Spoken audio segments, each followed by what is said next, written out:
Alex, welcome to the show. Thank you. Thanks for having me.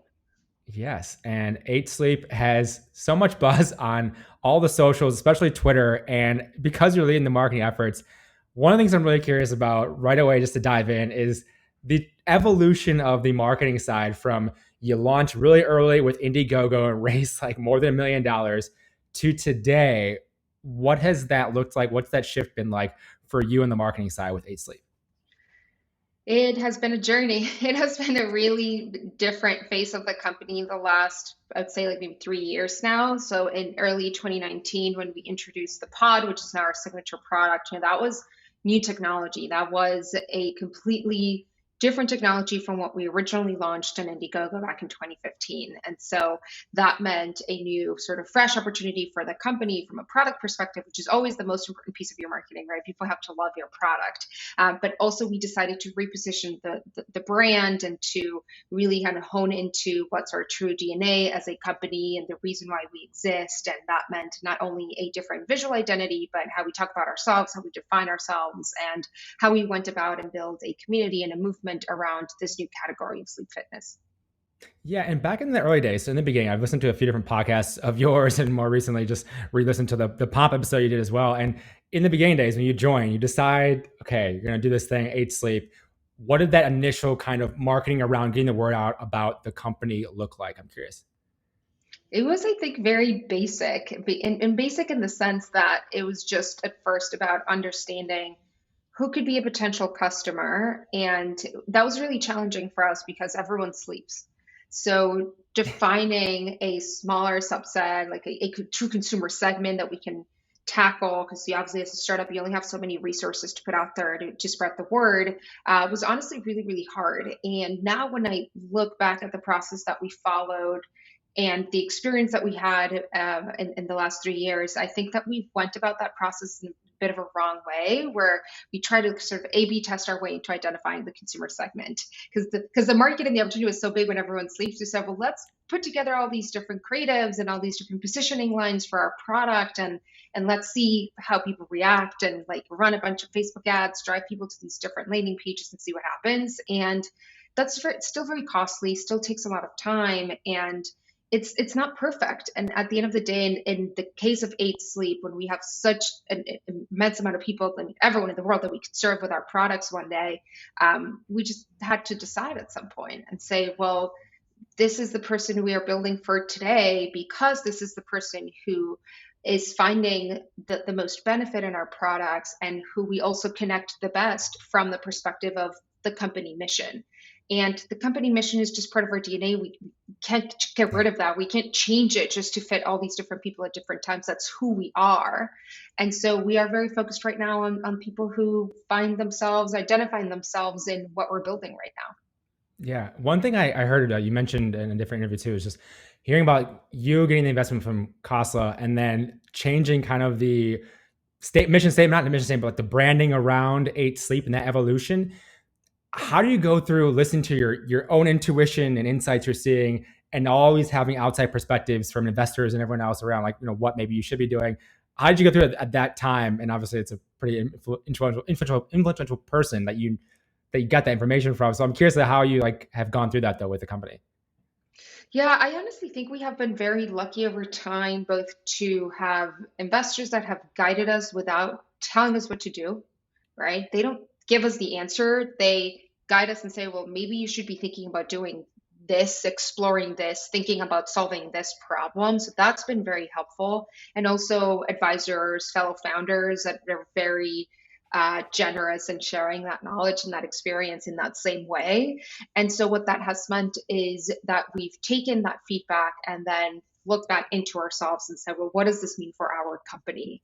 And we have always started with these conversations as founders. So, both with Mateo, who's my co founder, and my husband too, and Max Fusara, the co founder and our CTO, right? And said, well, when we got this feedback, if we need to reposition the company, otherwise we're going to just be perceived as a mattress company, which we are certainly not.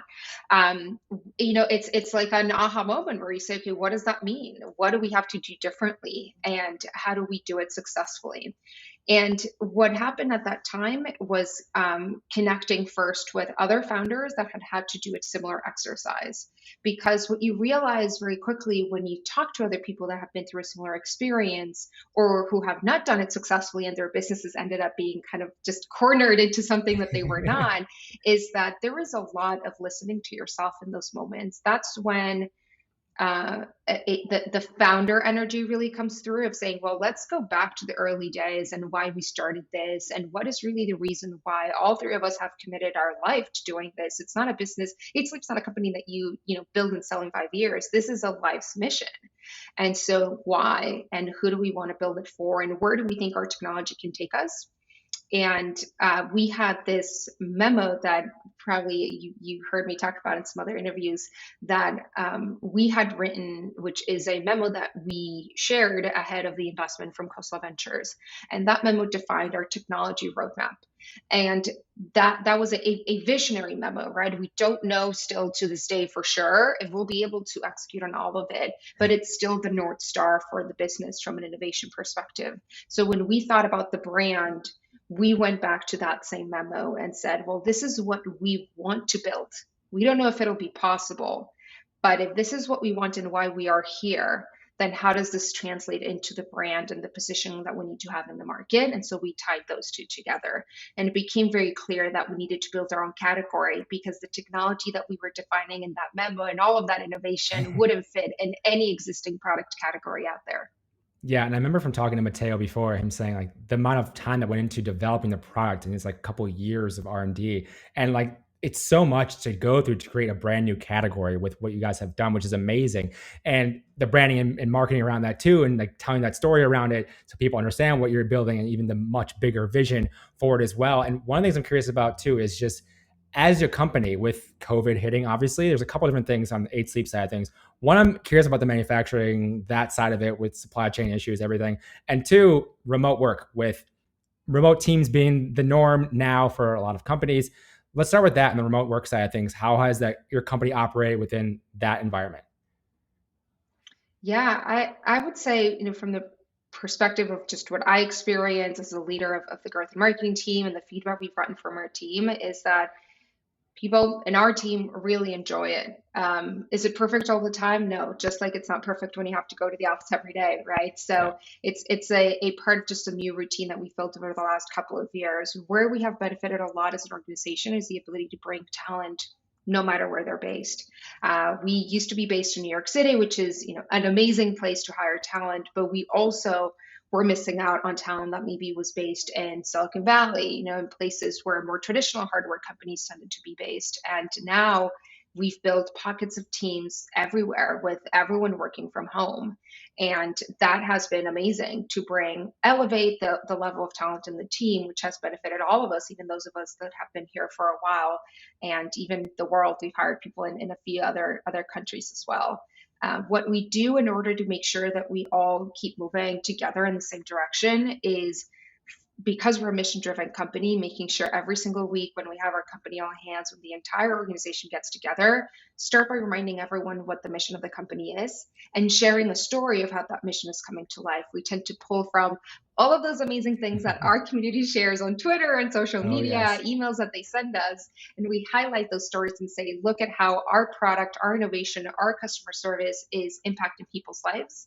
And so I think that's just, again, of that reminder every single week in case someone forgot in the team as to like why we're here and why we're working so hard towards what we do.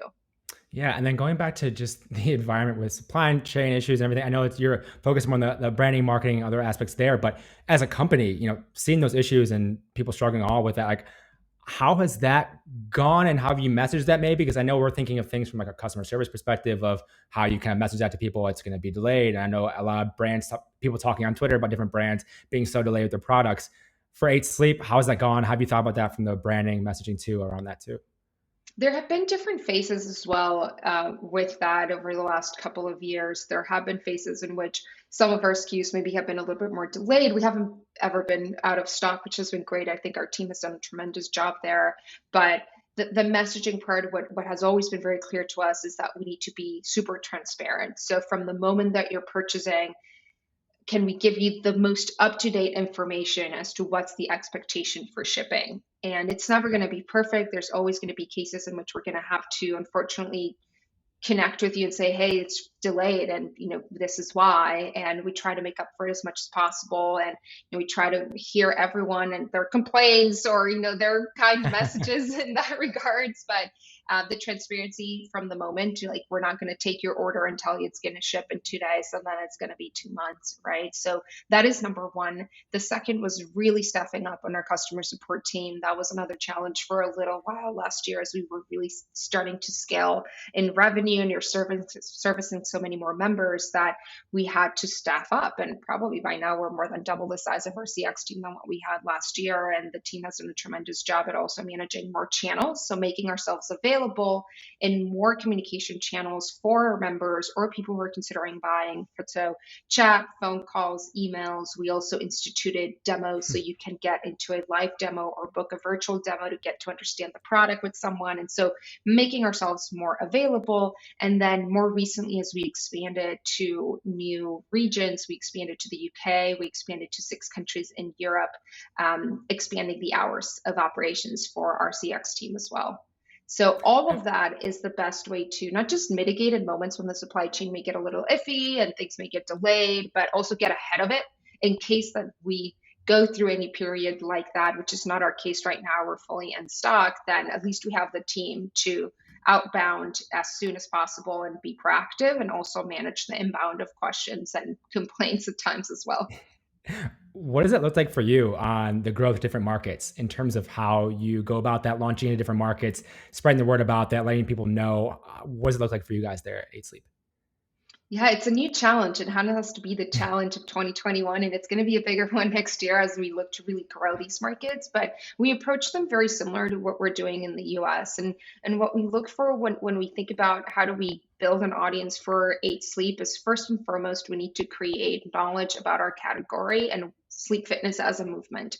We need to make it a desirable lifestyle. It needs to be a part of culture, right? Wanting to be sleep fit, like, it should be cool. And I think that is definitely the road that we take as 8 Sleep as a brand versus a lot of brands that kind of dabble in sleep in many other ways. Is that for us, it is that lifestyle. That's how we get people to adopt the healthy habits and eventually want to invest in the products that we build. And so there's a lot of brand work there that looks like partnerships, a lot of storytelling with press, content development with content creators, right? Anything that would tell the story before we even try to sell you the product. And then the second piece is obviously, how do we bring all of our entire advertising operation into these new countries?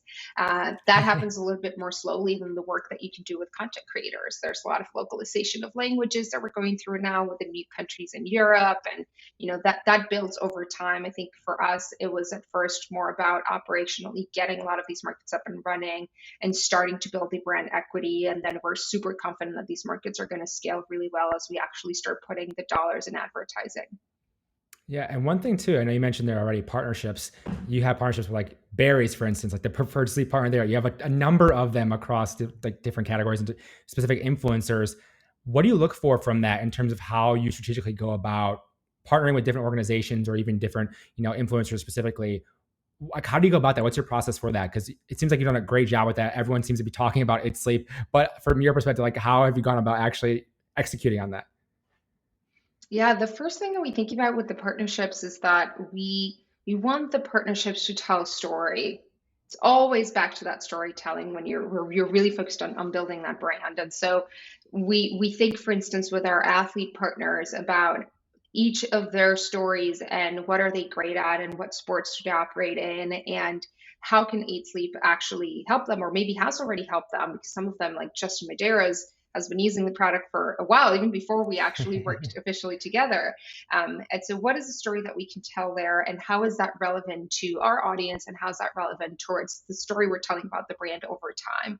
What we love about working with Justin, who was just named, as he won the CrossFit Games a few months ago, the fittest man alive, right? Yep. It's such a cool title, and he's such a champ, and he's so young, and he's such an amazing human being that being able to showcase how in order to be the fittest man alive, you also have to be sleep fit. And he embodies that because he used our product as he was training to win the CrossFit Games. So the story, it's authentic, it's there. We're not fabricating it just to put his face in an ad. And that's very similar to what we approach with Barry's. Barry's has been a brand that I've always loved, Mateo's always loved. We always used to go to Barry's classes in New York. We do the same sometimes here in Miami, right? It's like Yep. we love just like what they have built as a workout or regimen. They also have a very, very strong brand. And so when we thought about who do we want to associate ourselves in that sort of fitness, digital fitness, boutique fitness brands, we thought Barry's is just so in line with how we think about health and wellness and fitness. And so if we can be their sleep fitness partner, that would just round up the story of who we want to be associated with.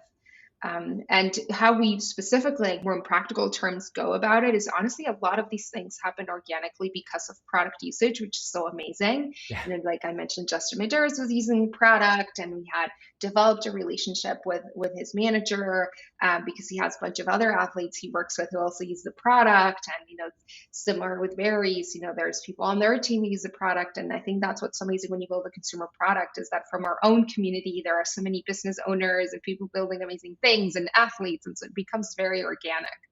Yeah, and like I said, people rave about this on Twitter. If you're ever on Twitter, like if you're in VC Twitter, you hear about it all the time because you're on there all the time. But like you can't not hear about 8 Sleep. And how much of that is like obviously the users are sharing their story because it's an amazing product itself. But then Mateo going rogue on Twitter all the time, it seems like he's tweeting like how much of it is like you feeding the machine and then you like taking advantage of what's already being like. How does that go for you? I'm curious.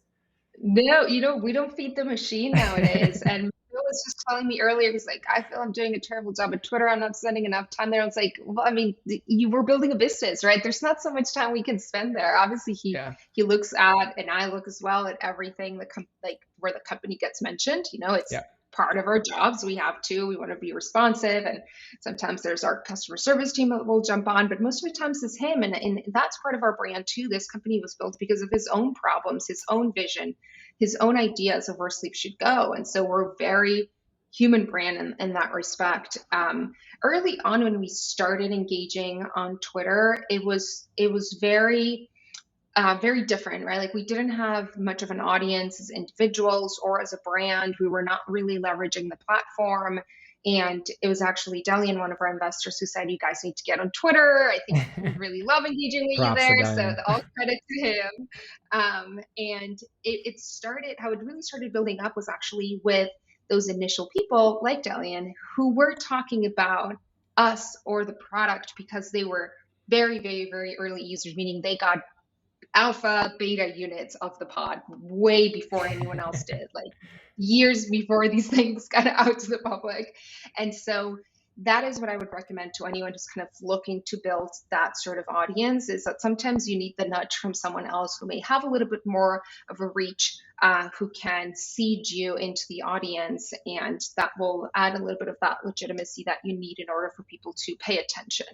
Yeah. And so that is, you mentioned also, we'll be talking about investing as operators or as founders. That's something I seek to do whenever possible with any founders that I invest in, or maybe I just meet them and I haven't invested in their companies, but sharing the eyeballs is the best way to help each other. Yeah, and you've built that audience up. You have that brand recognition now. So diving into that, how have you gone about the investing side of things now that you've been an operator, built a successful company, and you're building your name as well around that?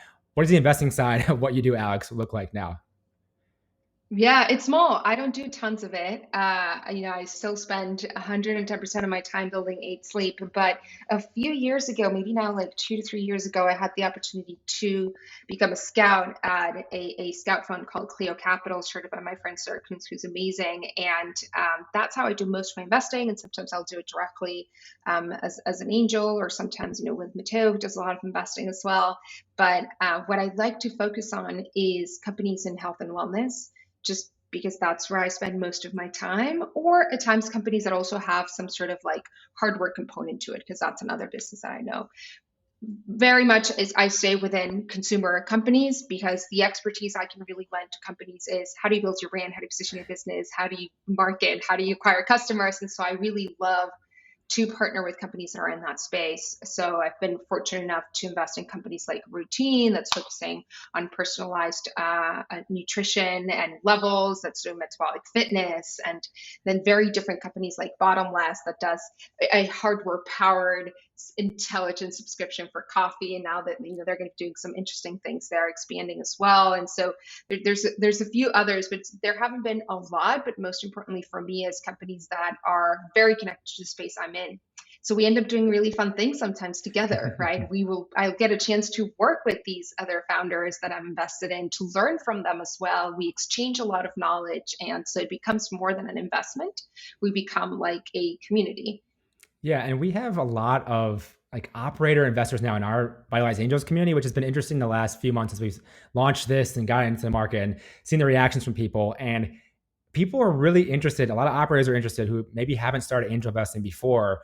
They're starting to now be interested in angel investing and starting to see companies like, how do I get involved? For you, tell me more like behind the why as to why you even get started with this. You've mentioned a little bit already with that side of things, but I'm curious more as to you took the leap into doing that. I know Mateo's been doing a lot of it as well, but more behind the why as to why you angel invest alongside of obviously spending a lot of your time, all of your time with your company, but why angel invest at all?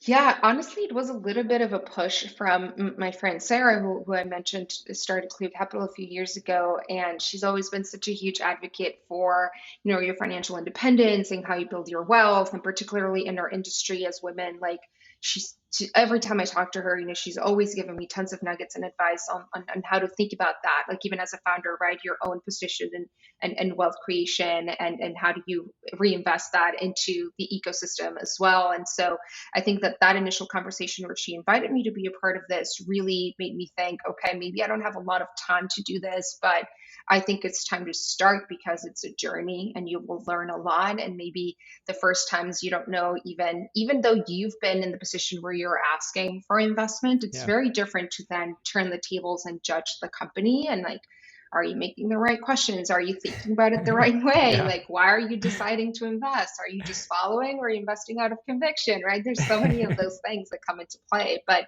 for me, it was just a matter of when. Like, I knew that eventually, if I was lucky enough to have the means, I wanted to do it because I think it's that way to pay it forward. There were people when we were starting that angel invested in Ate Sleep, and without their support, not just money wise, but they support you, they truly give you the vote of confidence, we wouldn't be where we are today. And so I wanted eventually to be able to do that for other founders too. Yeah, even hearing that, what you mentioned as well. So one of my friends, he has a Series B startup, and he's just got started with angel investing now in our community. And it's just like seeing the other side of the table is so much different. And he mentioned like he hasn't really done a pitch in like 3 or 4 years. He's like conversations always, but like never seen pitches. And he watched like 4 pitches and was like, whoa, this is so much different being on this side of it. And like now you're evaluating them. You're like, oh, what am I looking for as an investor? Like, what do I care about? And having these conversations in this show and seeing why people invest in the first place and why they even get into it. A lot of it is, of course, it's the financial upside and building wealth as well, but a lot of it is just working with these founders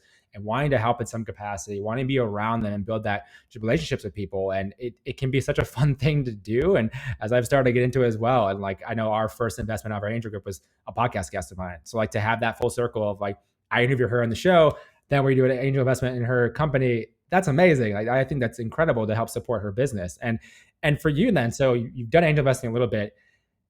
How does like the products you see and you're investing in out of angel investing and then Ate Sleep, are there partnerships that you make between those two? Because I know you have your own kind of category with sleep fitness, but there's always all these adjacent categories there. Like, are you going to partner up? Like, how does that go with that as well?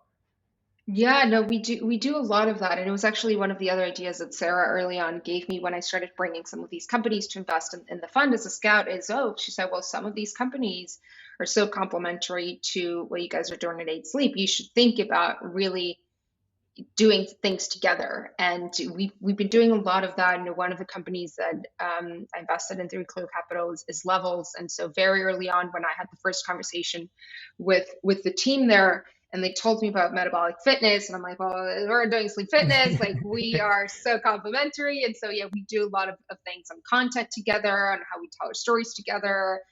We share knowledge, right, on how we are, where we're finding success in terms of our growth channels. So there are things that are public facing, but there's also a lot of cooperation on the background, and just that knowledge sharing becomes really valuable because we are at the end of the day speaking to the same consumer for the most part in some of these cases. And so that's like a lot of value, I think, beyond what we could do just for the public.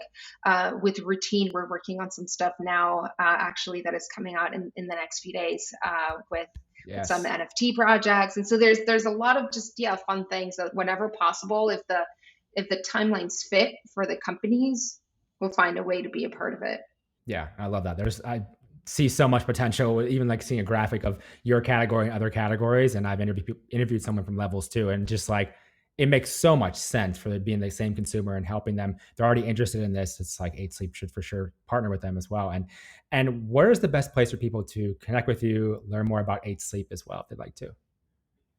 Twitter. We were just talking about that, but definitely is Twitter. That's where we are most active. They can find us with @8sleep. They can find me, A_Zatarain, which is my last name. And yeah, we'd love to engage with the community there. If you have questions about sleep in general or our products or health, right? Mattel loves to talk to people about their health stacks and what products they're using. Find us there. We'd be happy to chat. Perfect. Well, Alex, thank you so much for taking the time to come on the show today. Thank you so much for having me.